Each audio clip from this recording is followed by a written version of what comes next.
বনি ইহুদ এবং বনি নাসারা, খ্রিস্টান গোত্র এবং ইহুদি গোত্র, তারা বেশি আল্লাহর কাছে আবদার করত।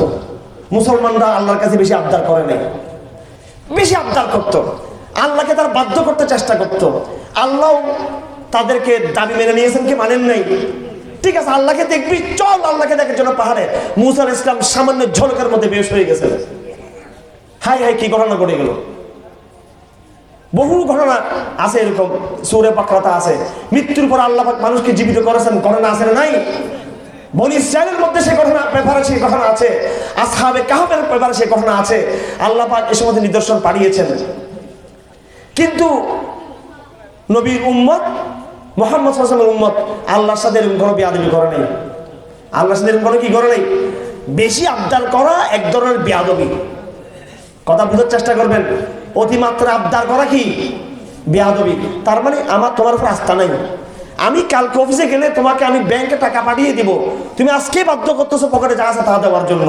কালকে অফিসে গেলে তো আমি ভালো কিছু দিতাম, আজকে যা আছে তা নিয়ে নাও। অল্প স্বল্প দিয়েছেন। আমার ভাইয়েরা, দ্বীনের যখন তাওহীদের দাওয়াত নবীরা দিয়েছিলেন, আল্লাহ পাক দুইটা অপশন সামনে দিয়েছেন। হয়তো এই দ্বীনের দাওয়াত মানুষ গ্রহণ করবে, গ্রহণ করে নবী বিজয় লাভ করবে। নবীর কথা মানুষ যদি না শুনে, আল্লাহ পাক আসমানি গজব দ্বারা তাদেরকে ধ্বংস করে দিবেন। এটা হচ্ছে আল্লাহর চিরাচরিত নিয়ম। আল্লাহ পাক নবীদেরকে বিভিন্ন মুআজিজা দিয়েছেন, সেই মুআজিজাগুলো দেখার পরেও তারা কিন্তু বিশ্বাসঘাতকতা করেছে তারা, এবং ইতিহাসের চূড়ান্ত সিদ্ধান্ত হয়ে গেছে আল্লাহর পক্ষ থেকে। আমার এই কথা ভালো করে বুঝানোর চেষ্টা করুন। এটা আল কোরআনের তাফসীর মাহফিল। কোরআন কি জিনিস বুঝতে হবে, নবী মুহাম্মদ কি সেটা বুঝতে হবে, মেরাজ কি সেটা বুঝতে হবে, তাওহীদ কি জিনিস সেটা বুঝতে হবে।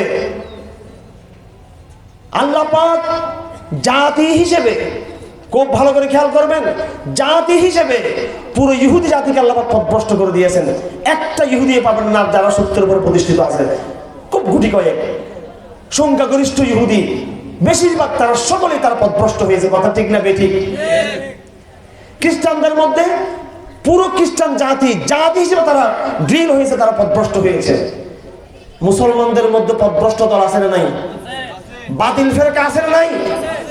কিন্তু মুসলমানদের মধ্যে হকপন্থীরা বেশি নাকি বাতিল ফেরকা বেশি? জাতি হিসেবে কিন্তু মুসলমানরা কিন্তু পথভ্রষ্ট হয় নাই। এজ এ নেশন, জাতি হিসেবে মুসলমান কিন্তু পথভ্রষ্ট হয় নাই।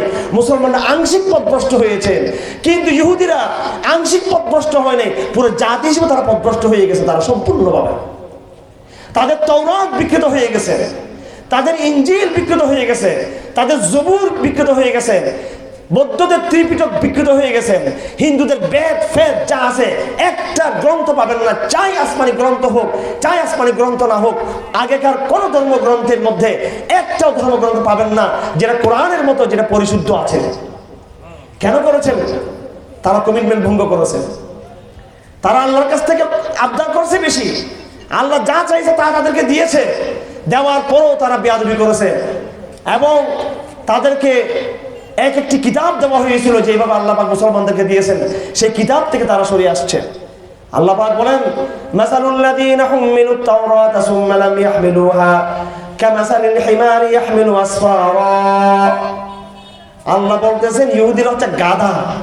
ইহুদিরা কি গাধা? মানে এই গাধাদেরকে আমি কিতাব দিয়েছিলাম, তারা কিতাব পাত্তা দেয় নাই, তাওরাতকে তারা পাত্তা দেয় নাই, তাওরাতকে তারা মানে নাই। মাসালুল লাযীনা হুমিলুত তাওরাত, ওই সমস্ত লোকের উদাহরণ হলো যাদেরকে আমি তাওরাত বুঝিয়ে দিয়েছিলাম, সুম্মা লাম ইয়াহমিলুহা, কিন্তু তারপরে সেই তাওরাতকে তারা বুঝে নেয় নাই, তাওরাতকে তারা বহন করে নাই। কামাসালিল হিমার, তারা হচ্ছে গাধার মতো। আমার ভাইয়েরা, কোরআনে কারীমের এই আয়াত স্পষ্ট কথা বলে দিচ্ছে, যদি ইহুদিরা যদি তাওরাতকে তাদের বুকে না নেওয়ার কারণে আল্লাহর কাছে গাধা হয়ে যায়, মুসলমানও আজকে কোরআন যদি তাদের বুকে না নেয় তারা গাধা হয়ে যাবে আল্লাহর কাছে। আমরা গর্দভ মুসলমান, উইদাউট কোরআন, কোরআন ছাড়া আমরা গাধা। আল্লাহ পাক এটা বলেছেন। রাসূলুল্লাহ সাল্লাল্লাহু আলাইহি ওয়াসাল্লাম একদিন আকাশের দিকে তাকিয়ে আছেন। হযরত আবু দারদার হাদিস, শাখাসা বিবাসরিহি ইলাস সামা, فقال هذه أوان يختلس فيها العلم। আকাশের দিকে তাকিয়ে বলেন, সময় আসবে এমন সময় যে সময়ে ইলম উঠে যাবে। জিয়াদ বিন লাবিদ আল আনসারী অনেক বড় একজন বুদ্ধিজীবী জ্ঞানী সাহাবী, তিনি বললেন, ইয়া রাসূল, কেমনে আবার কোরআন উঠে যাবে, ইলম উঠে যাবে? ওয়া নাহনু নাকরাউ, আমরা কোরআন পড়ি, আর কোরআন যাতে না উঠে যায়, শয়তান যেন কোরআন না উঠাতে পারে। নুকরিউ আওলাদানা ওয়া নিসাআনা, আমরা আমাদের ছেলেদেরকে, আমাদের মেয়েদেরকে, আমাদের বউদেরকে নিয়মিত ঘরে আমরা কোরআনের তালিম দেওয়াবো, কোরআন পড়াবো, যাতে কোরআন পালিয়ে না যেতে পারে, যাতে শয়তান কোরআন নিয়ে পালিয়ে না যেতে পারে। তখন রাসূলুল্লাহ বললেন, জিয়াদুন লাকাদ কুনতু আউদ্দু মিন ফুকাহাইল মাদিনা, আমি তোমাকে তো মদিনার একজন বুদ্ধিজীবী মনে করতাম, তুমি এই কথা কি বললা? হাদিহি তাওরাত ওয়াল ইনজিল উনজিলাত আল ইয়াহুদ ওয়ান নাসারা ফামা আগনাত আনহুম। এই তাওরাত তো ইহুদিদেরকে দেওয়া হয়েছিল, এই ইনজিল খ্রিস্টানদেরকে দেওয়া হয়েছিল। সেই ইনজিল তাওরাত পাওয়ার পরেও তো সেই ইনজিল তাওরাত আল্লাহ পাক তাদের কাছ থেকে উঠিয়ে নিয়েছেন, তারা কিন্তু সেটা পাত্তা দেয় নাই। আল্লাহ পাক বলেন, ইন্না আরাদনা আল আমানাতা আলাস সামাওয়াতি ওয়াল আরদি ওয়াল জিবাল, আমি তো কোরআনের এই আমানত সাগরকে দিয়েছিলাম, পাহাড়কে দিয়েছিলাম, আসমানকে দিয়েছিলাম, জমিনকে দিয়েছিলাম। আমি কোরআন দিব, আসমান বলেছে আমি পারবো না তোমার আমানত নিতে, আমি এমনি তোমাকে বিশ্বাস করি, আমি মুসলমান, কিন্তু কোরআনের দায়িত্ব আমি নিতে পারবো না। জমিনকে আল্লাহ বলেছেন আমানত নাও, তারাও বলছে পারবো না। পাহাড়কে আল্লাহ বলেছেন আমানতটা বুঝে নাও, আমানত বুঝে নিতে পারেনি সে। বঙ্গোপসাগর, ভারত সাগর, আটলান্টিক, এন্টার্কটিক, আরো যত সাগর আছে সব সাগর মিলে এই ভূখণ্ড, এই ভূপৃষ্ঠ, আল্লাহ পাক তাকে বলেছেন আজ কোরআনটা বুঝে নেন। তারা কোরআন নেয় নাই, আমরা এমনি মুমিন আছে এতটুকু যথেষ্ট। এটা নিলে অনেক বড় দায়িত্ব। আল্লাহ বলেন ফাহামালাহাল ইনসান, মানুষ সেটা বহন করলো কোরআনটা। এরপর আল্লাহ পাক বলেন, গালি দিয়ে বলতেছেন, ইন্নাল ইনসানা কানা যালুমান জাহুলা, মানুষ জালেম, মানুষ জাহেল। বনি ইসরাঈলকে আল্লাহ পাক বলেছেন গাধা, তারা কিতাব ছেড়ে দিয়েছে। আর আমাদেরকে কোরআন আল্লাহ বলতেছেন এরা জালেম, যেহেতু এরা কোরআনকে বহন করেনি, এরা জাহেল, এরা কোরআনকে বহন করেনি। আমার ভাইয়েরা, আজকে আমি জালেম মুসলমান, আমি জাহেল মুসলমান, আমার কাছে কিছু মাহফিল আছে, আমার কাছে কিছু ফ্যান্টাসি আছে, আমার কাছে কিছু বাইতিক দিন আছে। বুকে হাত দিয়ে বলুন, আমার সাথে আল্লাহর সম্পর্ক, প্রেমের সম্পর্ক কয়জন মুসলমান আমরা আছি? আলহামদুলিল্লাহি রাব্বিল আলামিন আর রহমানির রহিম মালিকি ইয়াউমিদ্দিন ইয়াকা না'বুদু ওয়া ইয়াকা নাস্তাঈন ইহদিনাস সিরাতাল মুস্তাকিম। এই যে কোরআন কারীমের সূরা ফাতিহা প্রতিটা রাকাতে প্রতিদিন আমরা যে পড়ি, কয়জন তার অর্থ বুঝে বুঝে আমরা আল্লাহকে সম্বোধন করি? না বুঝে কোরআন পড়তেছি।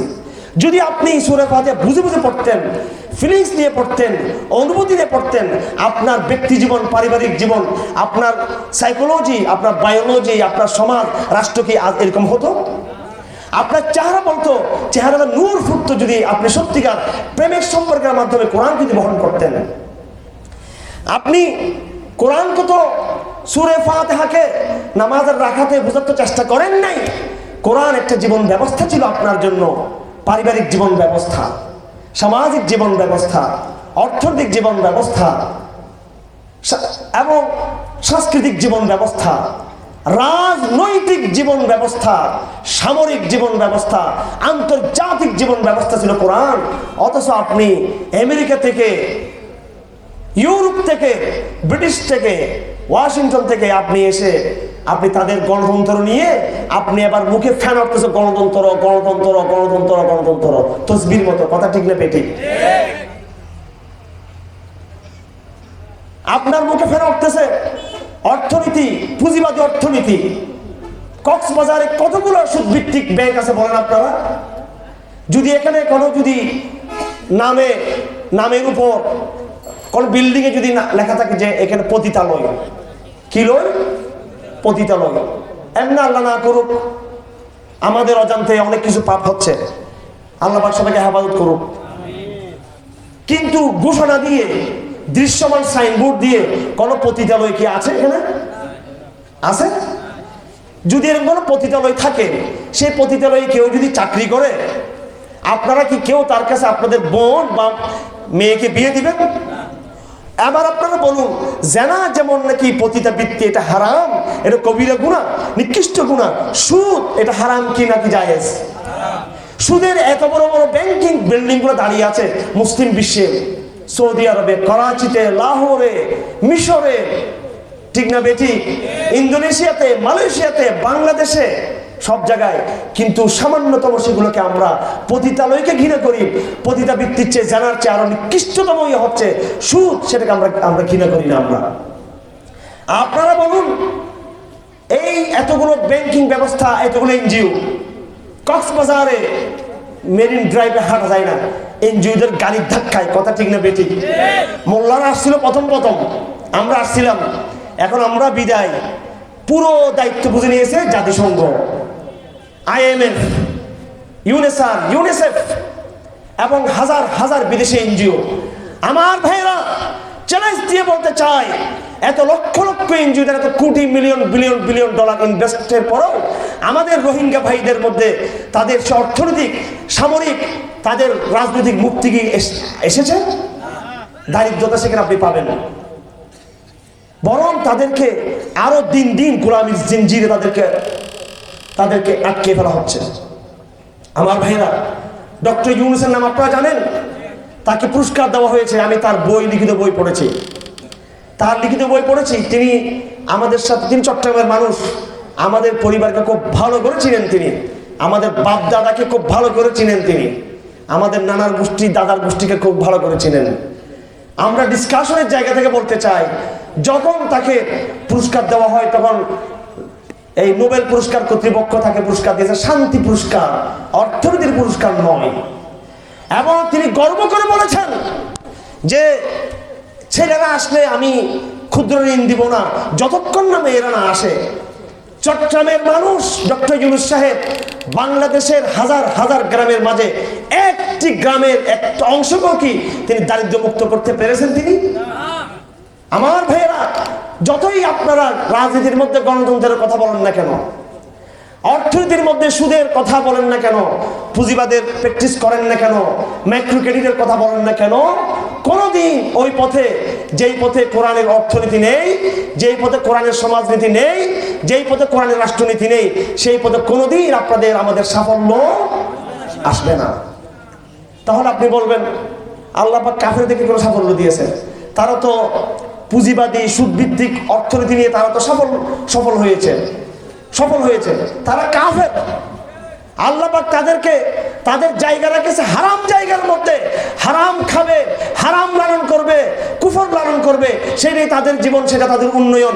মুমিন যদি তাদেরকে নকল করতে চায়, আল্লাহ পাক কখনো তাদেরকে সেটা দিবেন না। আল্লাহ পাক, মুমিন এই কুলো হারাবে, সেই কুলো হারাবে, ঠিক আছে? এবার আপনি চাইলে এক কাজ করতে পারেন, আগা করে ইসলামটা ছেড়ে দিতে পারেন, চাইলে একদম ইসলামটা ছেড়ে কমপ্লিটলি আপনি আমেরিকান, ইউরোপিয়ান হয়ে যেতে পারেন। আকীদা, বিশ্বাস, অর্থনীতি, সমাজ, রাষ্ট্র সবকিছু তাদের মতো। আল্লাহ পাক আপনাকে তখন সবকিছু দিবেন তাদের মতো, কিন্তু ঈমানটা নিয়ে ফেলবেন। আপনার ঈমানও থাকবে কিছু কিছু, আবার আপনার মধ্যে পাশ্চাত্যের জীবন ব্যবস্থাও থাকবে। আল্লাহ পাক দুটো জিনিসকে সাথে দিয়ে, একসাথে পেশাব আর পানি একসাথে আপনি কখনো উন্নতি করতে পারবেন না। আপনাকে চায়না থেকে ভিক্ষা নিয়ে চলতে হবে, ভারত থেকে ভিক্ষা নিতে হবে, আমেরিকা থেকে নিতে হবে, জাতিসংঘ থেকে নিতে হবে, কথা ঠিক না বেটি? এই মগের বাচ্চারা আমাদেরকে চোখ দেখাতে পারে নাকি? আবার ছোটবেলায় শুনছি মগের বাচ্চা, মগ তো একটা ভীতু জাতি, নাকি না? মগ একটা ভীতু জাতি, সেই মগেরা পর্যন্ত এখন আমাদেরকে এখন বিদ্যাঙ্গুলি দেখায় এখনো, ঠিক আছে? এতবার স্পর্ধা কেন বেড়ে গেছে? আমরা কোরআন থেকে সরে গেছি। কিসের থেকে সরে গেছি? কোরআন থেকে সরে গেছে। আমি উদাহরণ দিচ্ছি কথাগুলো। আমাদের নবীজিকে মেরাজ আল্লাহ পাক নিয়ে গেছেন, সেখানে একটা ঘটনা ঘটেছে। ঘটনা কি? আল্লাহ পাক চাইলে তোর নবীকে মক্কা থেকে ডাইরেক্ট তার আরশে ডাক দিতে পারতেন কি পারতেন না? কিন্তু তিনি বাইতুল মুকাদ্দাসে কেন তাকে ঘুরিয়ে নিয়ে আসলেন? আমি গতকালকেও একটা মাহফিলে সেই কথা বলার চেষ্টা করেছি। যেহেতু এখন রজব মাসে এই আলোচনা বেশি হয়ে থাকে, সেজন্য কথাটা বলতে চাই। আমি সমস্ত মুসলমানদেরকে আমি চিন্তার আহ্বান করছি, আমাদের নবীজির মেরাজের ঘটনার মূল রহস্যটা কি আসলে? আমার নবীকে কেন ডাইরেক্ট মক্কা থেকে আল্লাহ পাক টান মারেন না? কেন? কোনো ব্যাপার নাকি? কেন বাইতুল মুকদ্দাসে নিয়ে গেলেন? হ্যাঁ, আল্লাহ পাক সুবহানাহু ওয়া তাআলা নবীজিকে বাইতুল মুকদ্দাসে নিয়ে গেছেন।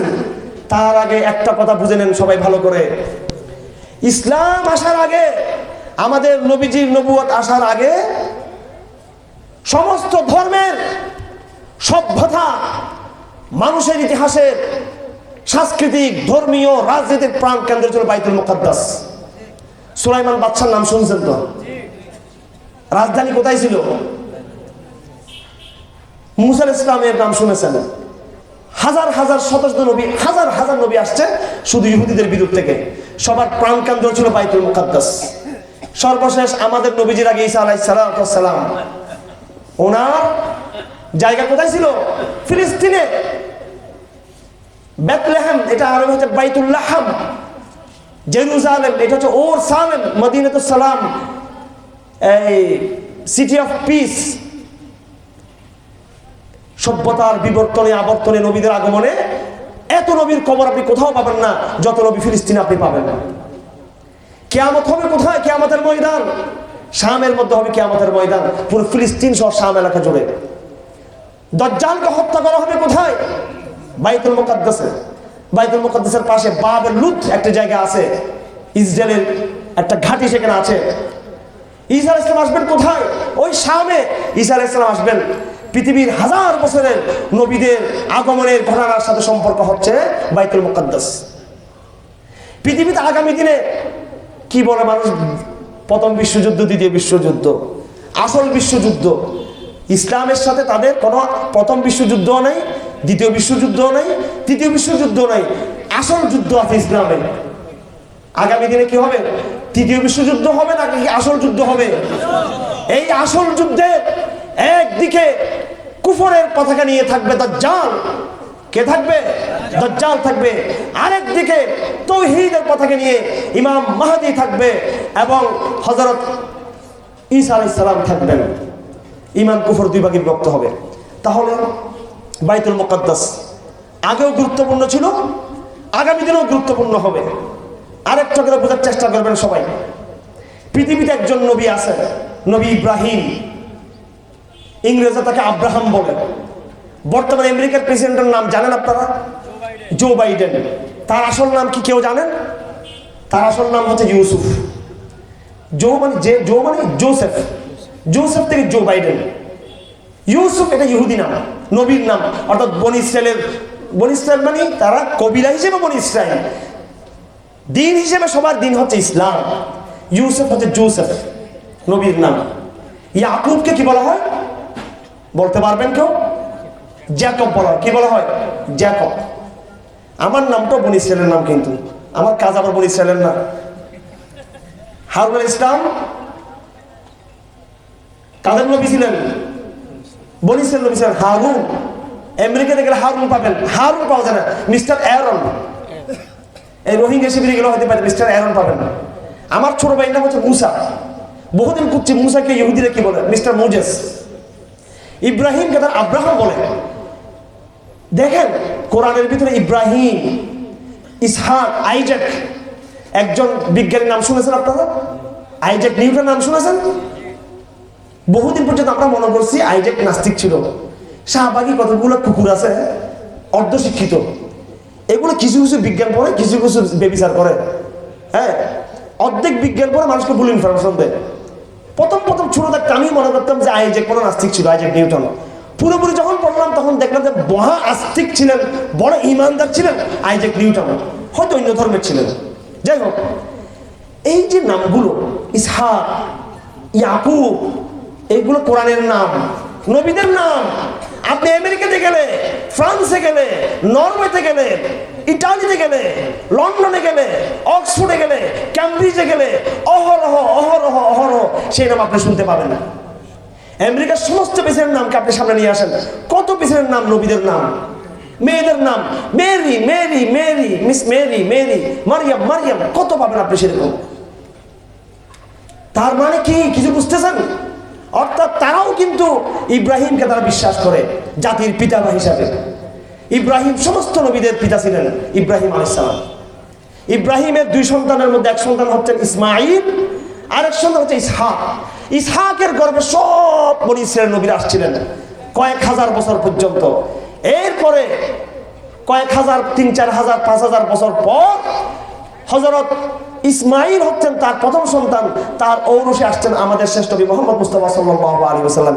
এই জায়গায় তাদের মাথা খারাপ হয়ে গেছে, কি রে শেষ নবী কেন আমাদের বিরুদ্ধ থেকে আসলো না? এই জন্য তারা আমার নবীকে মানেন নাই। কথা বুঝছেন তো? এবার তো আমাদের নবী আসার আগ পর্যন্ত হাজার হাজার বছর পর্যন্ত মুসলমানদের কিবলা ছিল বাইতুল মুকাদ্দাস, নবীদের কিবলা ছিল বাইতুল মুকাদ্দাস, রাজনীতির সেন্টার ছিল বাইতুল মুকাদ্দাস, রাজত্বের সিংহাসনের জায়গা ছিল বাইতুল মুকাদ্দাস, সুলাইমান ইসলামের গর্বের জায়গা ছিল বাইতুল মুকাদ্দাস। নবী ঈসা আলাইহিস সালাম এসে ইহুদিদেরকে সংস্কার করতে চেয়েছেন বাইতুল মুকাদ্দাস কেন্দ্রিক। তার মানে পৃথিবীর বুকে প্রায় 4,000 বছর পর্যন্ত বাইতুল মুকাদ্দাস কেন্দ্রিক ইহুদিদের এবং খ্রিস্টানদের অন্য ধর্মের নেতৃত্ব ছিল। আল্লাহ পাক সুবহানাহু ওয়া তাআলা আমার নবী মুহাম্মদ মুস্তাফা সাল্লাল্লাহু আলাইহি সাল্লামকে বাইতুল্লাহ থেকে মসজিদে হারামে নিয়ে গিয়ে প্রমাণ করে দিলেন এখন থেকে 3-4 হাজার বছরের ইহুদিদের, খ্রিস্টানদের, সমস্ত নবীদের নেতৃত্ব এবং লিডারশিপের দিন শেষ, নবী মুহাম্মদের দিন শুরু এখন। এই বার্তাটা দিয়েছেন, এই বার্তাটা দিয়েছেন বাইতুল মুকাদ্দাসে নিয়ে। তারপরে অনেক অলৌকিক কথা তো এখানে আছে, লিনুরিয়াহুম মিন আয়াতিনা, এটা বললে পুরো রাত চলে যাবে। আমি শুধু এতটুকু বলতে চাই, আল কোরআন তো আমরা পড়ি, এই আল কোরআনকে আল্লাহ পাক সুবহানাহু ওয়া তাআলা কিভাবে রাসূলুল্লাহ অন্তরে ঢুকিয়ে দিয়েছেন। আমাদের নবীজির অন্তরে 2 বার অপারেশন হয়েছে। কয়বার? 2 বার। একবার তো ছোট ছিলেন, উনি অপারেশনের ভয় পেয়ে গেছেন তিনি, জানা আছে আপনাদের সিরাত ইতিহাসে এবং হাদিসের কোন কোন কিতাবে এই কথাও বলা হয় মেরাজের ঘটনার মধ্যে রাসূল সাল্লাল্লাহু আলাইহি ওয়াসাল্লাম অন্তরকে কি করা হয়? অপারেশন করা হয়, অপারেশন করা হয়। আমাদের নবীজির সামনে দুধ রাখা হয়েছে, মধু রাখা হয়েছে, মদ রাখা হয়েছে। আমাদের নবীজি দুধ গ্রহণ করেছেন। কি গ্রহণ করেছেন? দুধ। দুধ হচ্ছে ফিতরত, দুধ হচ্ছে নেচার। আমাদের নবীজি জান্নাতও দেখেছেন, জাহান্নামও দেখেছেন। আমাদের নবীজি মেরাজে সব নবীদের সাথে তিনি সাক্ষাৎ করেছেন, গায়বের সমস্ত বিষয় তিনি জেনে গেছেন আমাদের নবীজি সাল্লাল্লাহু আলাইহি ওয়াসাল্লাম। ইব্রাহিমকে আল্লাহ একটু দিয়েছেন, পাখি জীবিত করে দিয়েছেন ইব্রাহিমের মাধ্যমে। মূসা আলাইহিস সালামকে একটু আলোচনা দিয়েছেন, ঈসা আলাইহিস সালামকে মেজবান দিয়েছেন, আর কিছু কিছু মুআজিজা দিয়েছেন। কিন্তু আমার নবীকে আল্লাহ পাক সরাসরি সব কিছু একটা একটা করে সব দেখিয়ে দিয়েছেন আল্লাহ পাক। আমার নবীজির অন্তরে ঈমান আছে, অন্য নবীদের অন্তরে ঈমান আছে, কিন্তু ওয়াল্লাহিল আযীম আমার নবীর ঈমান সেটা ভিন্ন রকমের ঈমান। সেটা ওয়াকাল আল্লাযীনা কাফারু লাউলা নুজিলা আলাইহিল কুরআনু জুমলাতান ওয়াহিদা কাযালিকা লিনুসাব্বিতা বিহি ফুআদাক। আরেকটা বিষয় আমরা চিন্তা করি না, হুজুর আপনি এত কথা বলতেছেন মেরাজ মেরাজ মেরাজ, তাহলে সেই মেরাজ এত অলৌকিকতা আল্লাহ পাক দেখালেন আমাদের নবীজিকে, সেই মেরাজের রাতে একসাথে আল্লাহ পাক মহানবীর অন্তরে কোরআনকে ঢেলে দেন না কেন? অল্প অল্প অল্প করে 23 বছর কোরআন নাযিল করছেন কেন? খুব খেয়াল করবেন, যেই জিনিস ধীরে ধীরে তৈরি হয় সেটা সাস্টেইনেবল হয়, টেকসই হয়। কথা ঠিক কিনা? শেখ সাদি বলেছেন মোরলাকাজ বাইজা বেরু আয়াদু রুজি তলাবাত আদমি জাদা নাদারাত খবরু আকলু তামিজ। মুরগির বাচ্চা ডিম থেকে বেরিয়ে মাত্র সে আধার খুঁজে, ঠিক কিনা? খাবার খুঁজে, খাবার খুঁজে দৌড়ে শুরু করে, তারপরে আস্তে আস্তে বড় হয়ে যায়। 1 বছর 1.5 বছর 2 বছর না হয়ে যেটা কি শরীর তলে চলে আসে। কথা ঠিক না পেটে? আর মানুষ মায়ের পথে, মায়ের পেটে তো ছিল বহুদিন, ওখানে বের হওয়ার পরে কি অবস্থা হয় আপনাদের তো সকালে জানা আছে আপনাদের। হ্যাঁ, না খেতে পারে। আমার সাথে আমার বাচ্চা ছোট্ট মেয়েটাও আছে, আফিফা খান সিদ্দিকী, কিচ্ছু বোঝা না কি করলে কি হবে। কখনো কারেন্টে হাত দিয়ে দিবে, কখনো ফ্রিজে হাত দিয়ে ফেলবে, কখনো ফ্রিজে ডুবে যাবে, কখনো 7তলা বিল্ডিং থেকে নিচে না, মানে আকল নাই, বুদ্ধি নেই। 3 বছর হওয়ার পরও মানুষ ধীরে ধীরে ধীরে ধীরে ধীরে ধীরে বড় হয়, ঠিক কিনা? এই জন্য মানুষ বহুদিন টিকে, এবং মানুষ শুধু টিকে না, মানুষ একটা সভ্যতা গড়ে তুলতে পারে, মানুষ বুদ্ধি শুদ্ধি আছে। আমাদের নবীজিকে আল্লাহ পাক সুবহানাহু ওয়া তাআলা খুব শর্টকাট টাইমে আল্লাহ পাক কোরআন শরীফ দিয়ে দেন নাই, ধীরে ধীরে আমাদের নবীজিকে এমন ভাবে